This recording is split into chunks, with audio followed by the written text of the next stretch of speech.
அஸ்ஸலாமு அலைக்கும் வரஹ்மத்துல்லாஹி வபரகாத்துஹு. என் பேர் முஹம்மது முபாரக். மாஷா அல்லாஹ். அல்லாஹ் எப்படிப்பட்டவன்? அல்லாஹுக்கு நம்மளை மாதிரி மவுத்து கிடையாது. அல்லாஹ் எப்பயுமே வாழ்கிறவன். அவனுக்கு நம்மளை மாதிரி சிறு தூக்கமும் தூண்டாது, நீண்ட தூக்கமும் தீண்டாது, பசிக்காது நம்மளை மாதிரி.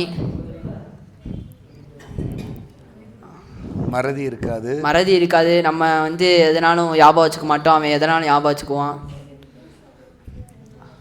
அல்லாஹ் 7 வானங்களையும் 7 பூமியையும் படைச்சிருக்கான். மாஷா அல்லாஹ். அல்லாஹுக்கு அறிவாற்றல் அதிகமாக இருக்கும். எல்லா அறிவும் அவன்கிட்ட தான் இருக்குது. எல்லா அறிவும் அவன்கிட்ட தான் இருக்கும். அவனுக்கு ஒரு சின்ன இலை விழுந்தாலும் அவனுக்கு கரெக்டாக தெரியும். ஆமாம், அவனோட புத்தகத்தில் அது சரியாக இருக்கும். எழுதியிருக்கிறான் எல்லாத்தையும் கரெக்டாக. மாஷா அல்லாஹ். பாரக்கல்லாஹ். அருமை அருமை. பாரக்கல்லாஹ்.